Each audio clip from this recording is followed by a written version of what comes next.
My golden brother hired a private investigator to expose me as a failure, but instead, he uncovered my multi-million-dollar success. I was raised in a quaint little village with my two siblings. The middle sibling is me. The fact that everyone there knows one another can be both a strength and a weakness. My father is the kind of man who puts in a lot of work but keeps his emotions to himself. He is now thinking about retiring. My mother is the total opposite of him.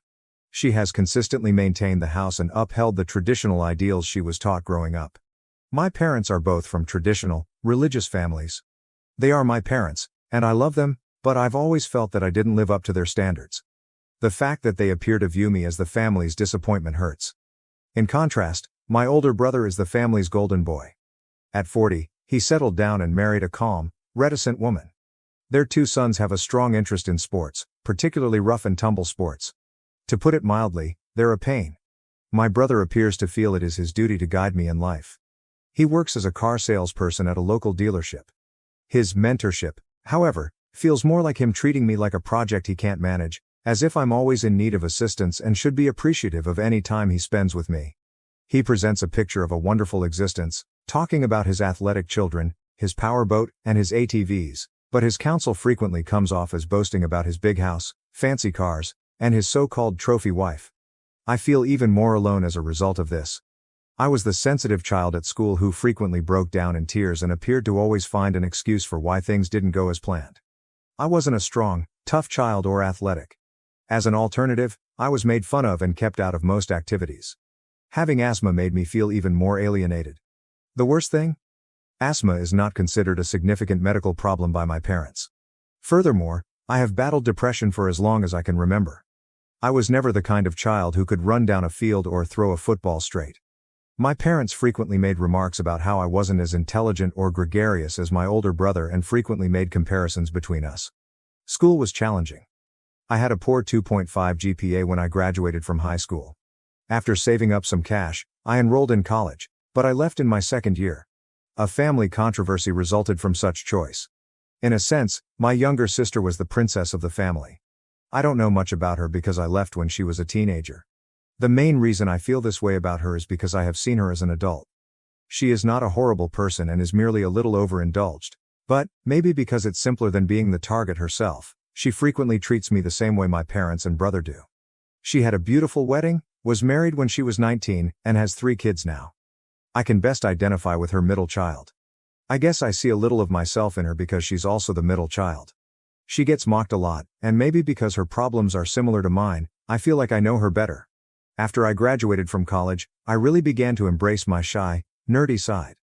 Before it closed more than 7 years ago, I worked at a comic book and video game store in my community, which I really enjoyed.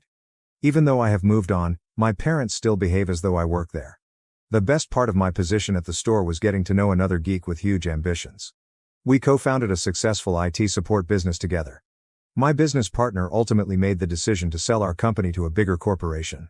I was bought out with cash and stock options as part of the deal, and it worked out rather well. I started a few side projects and made a number of wise investments, several of which were quite profitable. I try not to brag, but I have more than $1 million in assets. I currently work for a brand new private startup as its CTO. Even though I'm wealthy, I live a humble life. All of the furnishings in my comfortable 2-bedroom house in a fantastic area is used, and I drive a 15-year-old Saturn. Right now, I'm not in a relationship. I have a hectic life and see my therapist on a regular basis. Like my melancholy and asthma, I deal with drinking, which is difficult because my parents don't take it seriously. They believe it to be wholly mental. Even if it's not what other people anticipate or comprehend, I've been able to carve out a prosperous career for myself in spite of the ups and downs. My parents expect me to join them for supper every Sunday night. They live on the opposite side of the state, so the travel is not quick. It takes 90 to 120 minutes each way, which eats up over half of my weekend. They still seem to think that, as an unmarried individual and what my brother likes to refer to as a mental case, I have nothing better to do. These meals are frequently difficult. I get unsolicited advice on how to marry, establish a family, and be a proper adult for 3 hours. Or I sit through lengthy conversation about my brother's most recent huge sale at the car dealership, which is the buzz of the table. Although they have never called me a mooch directly, the implication is there if I skip one of these dinners. It is both frustrating and perplexing. I frequently question why I still go to these events when I talk to my therapist. My family has a tendency to downplay or misrepresent all of my accomplishments. People back home still think I work at the long-gone game store. My brother was seen as more mature and gregarious than I was, and he had a successful profession. As a result, I was continuously made fun of for my prior retail experience. I found it challenging to communicate to my family back home the truth about my life and my achievements because of this disparity. Games and comics were sometimes written off as immature entertainment. Despite my genuine expertise in technology, my attempts to discuss it were typically overshadowed. My brother would interrupt me and pretend as if I didn't know anything. Even though I knew he was babbling, I typically just listened to him. I was scared to correct him since I would have to explain my work and defend my knowledge. I secretly scared that they wouldn't value my career and that it would alter their opinion of me. I'll confess that I've had difficulties and occasionally been a complete mess. However, everything changed last month. My brother managed to get his hands on some of my personal information. The truth is that he employed a private investigator to carry out what he said was a background check on my employment. I had a sneaking suspicion that he was organizing an intervention with my folks. They were totally unprepared for what they discovered. They learned my actual value as a person, that I didn't live in a rundown flat, and other private information. Since I work in security, this was very ironic. After making the connections, I was even able to track out the source of the hack by receiving notifications about unauthorized efforts to get my credit report. Everything became clear after this revelation, and I now have to deal with my family's abrupt and unanticipated change in how they view me. It's a lot to take in, particularly in light of our relationship's history of miscommunication and undervaluation. I chose to have the same private detective firm look into my brother's money since I was so upset over the breach of my privacy. My brother was actually living well beyond his means. A file with Child Protective Services, several previous arrests for DWI and public intoxication, and domestic disturbance calls were also discovered throughout the investigation. He was having trouble making his scheduled back payments to the IRS and managing 3 mortgage loans on his house. Despite the fact that there were currently no ongoing charges, his credit was a total mess. In contrast, my parents had little more than what I already knew and lived modest lifestyles. When it came to money, they were realistic and pragmatic. I was so concentrated on getting ready to confront my family at the next meal, hoping it would cause a rift, that I didn't even care to see how my sister was doing. But the dinner's atmosphere was completely different from what I had imagined. My parents started to treat me with a strange sort of veneration, as if I were the golden child. This adjustment obviously distressed my brother. He lost his anger midway through dinner. In an attempt to restore his reputation, he began boasting about recent sales commissions and a purported promotion. I just gave him my congratulations and mentioned his debt, IRS problems, and stretched credit condition in a tactful manner. In other words, I called attention to my brother's financial disaster while simultaneously celebrating his accomplishments. The whole thing was oddly gloomy. The already challenging family dynamic was made even more awkward by my parents' sudden change in behavior toward me, which appeared forced and artificial. At first, my brother disputed everything when I handed him a copy of the report. But I pointed out that by utilizing the agency to look into me, he had inadvertently suggested it. As I have to say, that felt good for a little while. My parents, who reprimanded him and responded with dramatic shock, were obviously aware of it as well. The whole thing became very unsettling because the report needed my social security number. It was not a pleasant revelation or the ensuing argument. As it revealed my family's avarice and cowardice, my disdain for them grew. They started accusing one another of a variety of things throughout the course of the following hour. I made every effort to keep quiet, but sometimes they became irate with me. I would either shrug or respond with a nonchalant, one-word comment when that occurred. My sister's husband, my brother's wife, and their 5 kids looked on in shock as our family disintegrated like never before. Our meetings were typically routine and uninteresting. My sister would give updates whenever she could, my brother and his wife would boast about their lives, my mom would strike up a conversation, and my dad would complain in response. This collapse had never occurred during one of our family dinners. It was a tumultuous meal, to say the least. As long-simmering, deeply ingrained issues exploded into the open, the customary subtle jabs about how I should look up to my brother and be a real man were replaced by astonished quiet. I got into a heated disagreement with my dad, brother, and myself. They dug up every relic of family strife from the previous 30 years and argued over who was responsible for everything. It was like watching an unruly drama play out in real time. All of my negative thoughts about my family seemed to be validated during such instances. In all honesty, I felt terrible, even though you might have expected me to feel some sort of justice or triumph. I became aware of my poor handling of the situation.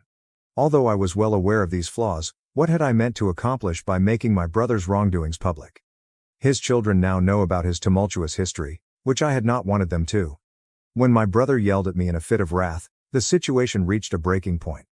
His harsh statements, such as, "You should have never been born," were stunning, but what really stuck out was my parents' desperate attempts to calm him down, a degree of desperation I had never witnessed before. He accused me of being the cause of all the family's problems. They made an effort to intervene, but they never really admitted or accepted responsibility for the way they had treated me throughout the years. I was both very saddened and vindicated. It served as a harsh and obvious reminder of the underlying problems in our family's dynamics. My parents accused me of something else until I could take it no more. They implied that I could have helped but decided not to, claiming that I was refusing to help a sick niece or nephew. I had no knowledge of such a circumstance. No one had ever told me about this issue or reached out to me for help. I suspected they were making things up as they went along, but I didn't challenge it. "I thought you believed I was still working at the comic book shop," I reminded them instead. They never seemed to understand that the store had closed in 2011, even though I had reminded them several times. The way they had misrepresented our family history to fit their storyline appalled me. I drove home after feeling overburdened and annoyed. I'm feeling conflicted right now. Knowing that they would probably put pressure on me to repay them now that they are aware of my money makes me feel deceived. I know what's coming because I've witnessed how they treated my brother in a similar manner.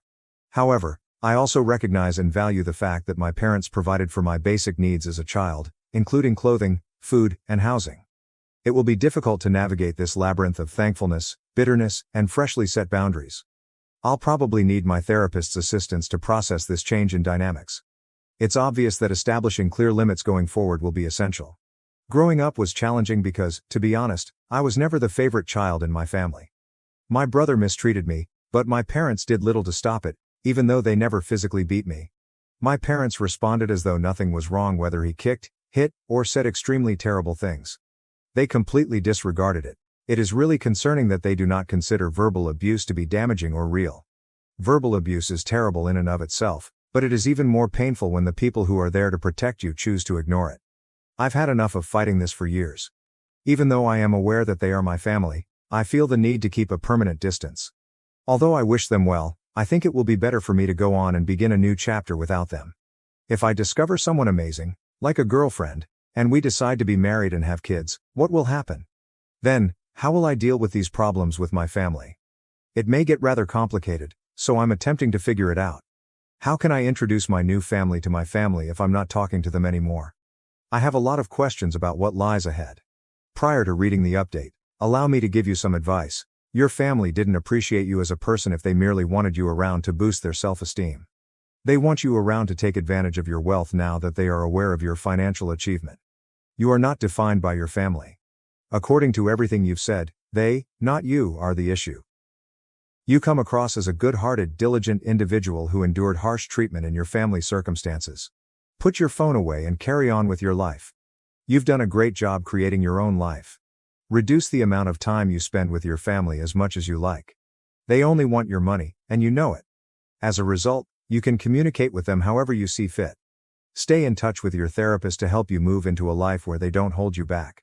Steer clear of pointless conversations. If at all possible, think about relocating to a new place, packing up your things, and starting over. You are not alone if you have to make tough choices because many people struggle with their families when it comes to dating. Explaining these dynamics to a potential spouse might be challenging, particularly if they have tight family ties. But you will start your own family when the time is right. Actions to take going ahead. If you haven't done, put a security freeze on your credit accounts. If your brother used dealership resources to collect information about you, let the appropriate parties know. The dealership is unlikely to be amenable to being implicated if his activities involved fraud. Speak with an attorney. Despite your youth, mishaps do occur. Your parents would currently inherit your assets as your default next of kin. Put it in writing as soon as you can if you would rather have someone else be the beneficiary. Locate a trustworthy counselor. You may feel sad about being apart from your family in the upcoming months. Speaking with an expert will assist you in processing this.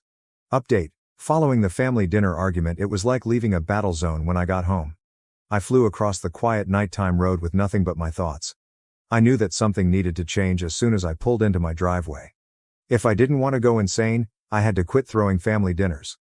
I concentrated on my work and mental well-being during the course of the following 2 weeks. Not only were the gadgets and comic books strewn over my home visually appealing, but they served as a sanctuary for me. In order to figure out how to separate from my family without totally alienating them, I stepped up my therapy appointments during this period. My therapist, Dr. Bennett, was really helpful. He used methods that felt more like building a fort than a wall to help me set boundaries. My mind started to go toward the future, more especially relationships, as the weeks went by and the temperature rose. I began to think that meeting someone amazing was not just possible but likely after spending time by myself and without a partner. Then, like something from a comic book, Ava showed up. Ava and I met at a technology conference. Her cybersecurity talk captivated me, not just because of the topic but also because of her charisma. She was smart and grounded, understood me, and had a love-centered view of families that was restrained by firm boundaries. As Ava's situation worsened, the unsaid problem was how to introduce her to my family's circus. We discussed how to deal with it over numerous pizza-eating evenings. We made the decision to have short, visible, and casual family get-togethers. Everything changed when Ava even offered to help me. Our initial interactions were straightforward coffee dates.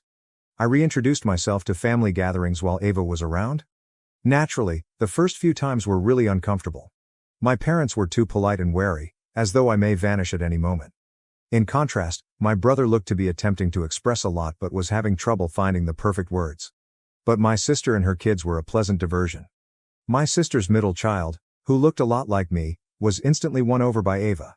We became accustomed to these coffee dates, which were like short forays into family territory, a brief coming and going. I was able to reconnect without becoming entangled in the chaos thanks to this strategy. Unexpectedly, it started to function. My family adjusted to the arrangement over time. Maybe they understood that this was the only way they could continue to have me in their life. They began to be mindful of my limits. As things got better, I started to consider the long term more. What might the future hold for us? Together with Ava, I envisioned building a solid family foundation based on respect and caring for one another rather than obligation and guilt. I knew there would be difficulties, of course. Ava and I talked about the prospect of living together one summer evening when we were walking by the lake. I was struck by how far I had come from feeling abandoned by my family to being able to stand on my own with a better sense of who I was. It seemed like day and night. I have a cautious sense of optimism for the future. I feel prepared, even though I know the road ahead may be rough with possible potholes the size of craters. Setting limits with my family after Eva was more than simply a matter of protecting myself. It was about making room for new connections and a fulfilling future for myself. The infamous Sunday meals are still planned, but they now take place according to my preferences. I go occasionally and don't go other times. I bring Ava along to family dinners, and we discuss any issues that arise. Even though there has been a lot of improvement, there are still issues. The secret is finding that balance, keeping things harmonious without becoming overpowered. Hi everyone, I'm still learning how to share stuff online, so please be patient with me. I want to tell you everything that's going on in my life at the moment. Let's start by introducing the main characters. I am the storyteller. Peach is our daughter, Mario is our son, and Daisy is my soon-to-be ex-wife. We are currently going through a challenging separation that is quickly turning into a very acrimonious divorce. The main reason Daisy and I are divorcing is that she accepted her bisexuality earlier this year. She expressed her desire for our marriage to be open to me directly. I was not at all comfortable with that notion. When I learned that Daisy had slept with my coworker, who is also one of my closest friends, the situation got even worse. That must have been terrible and awkward. It seemed like a betrayal from both my household and my place of employment as a police officer. We were unable to stay together after that. I took a break to think things out. Daisy did everything she could to keep us together at first. But when it became apparent that I was adamant about not opening our marriage despite her reasons and entreaties, things took a nasty turn. Daisy's perspective had changed. She became bitter, and the last thing I wanted was for her to start playing pawns with our kids. Daisy started telling Peach that she had to leave our home because I no longer loved them. I detested them, she said, and I was destroying our family. It was heartbreaking to hear that, especially in light of Peach's obvious confusion and grief. Our kids frequently visit Daisy's mother's home, where she currently resides. Daisy and her new friend attempt to make these visits seem like a huge, thrilling vacation. Presumably in an attempt to play the cool parents and turn Peach and Mario against me, they lavish them with toys and candy. In addition to our mental struggle, Daisy and I disagree on nearly everything. This involves deciding who should inherit what belongings and how much money one of us should contribute to support the other. The hardest part, though? Choosing how to split up Mario and Peach's time. Daisy fights back against every compromise we try to reach. She seems to be making things more difficult for herself. Daisy has been telling our kids things lately that make me the bad guy, which is unjust. For example, Peach and Mario have been asking me whether I don't like Daisy's new friend. AP, let's call them AP, seems to adore them more than I do, for whatever reason. Such talk is a major disturbance to their minds. I was working on a big project at work a few weeks ago. I was working much more overtime in my pursuit of a promotion from police officer to homicide investigator. Daisy and I agreed that the kids would spend this busy time with her and come see me on the weekends. I would stop by when it was time for them to go for Daisy's. Mario exclaimed, tears in his eyes. Are you taking us away because you hate us like your mother says? As I handed him his luggage, a big one I had packed for him. The moment was heartbreaking. I hugged him tightly and assured him that I truly loved him, even though it wasn't true. It was strange, despite my best efforts, to visit them last weekend. It was really challenging. It hurt a lot that they didn't say much to me. They didn't seem to want to see me at all. It wasn't until today that I had another opportunity to talk to them. They both looked very sad as I lifted them up. I could now talk to them as I picked them up. It was clear that Peach is having difficulties. Even while she still shows her love for me, Daisy seems to be making it harder for her to do so. Given how difficult the situation is, I'm attempting to decide on the best course of action to reduce the harm to the kids. This kind of twisting of family dynamics can be extremely challenging. Peach is having a lot of trouble because she believes she is incapable of loving me. I can no longer watch helplessly as my princess endures pain. Since this divorce is purposefully harming them, I'm beginning to have my doubts. Do I need to take the divorce further? Is it possible to proceed while keeping my kids safe? Or should I just stay and accept it? Now for the comment. You need to tell your divorce attorney about all of this right away. Parental alienation is what this is. A judge will definitely order it to halt, but it will probably be hard to enforce. You have to get started on this right away and keep going. Daisy is acting in a way that is really damaging. Make sure you pursue the divorce and keep all the paperwork. It will only become worse if you stay. This is known as parental alienation, and it played a significant role in my friend's child custody victory because his ex-wife was acting in a similar manner. Engage a lawyer as soon as possible and record Daisy's actions. Seek the children's medical attention. This is a very bad position for them. Your kids shouldn't be left with her unattended. Tell your lawyer what she did. Inform CPS about her treatment of the kids if necessary. Never again let her actions go unchecked for the sake of your kids. Thank you for watching. If you haven't subscribed yet, please do so and hit the notification bell to stay updated with more shocking real-life stories happening around you.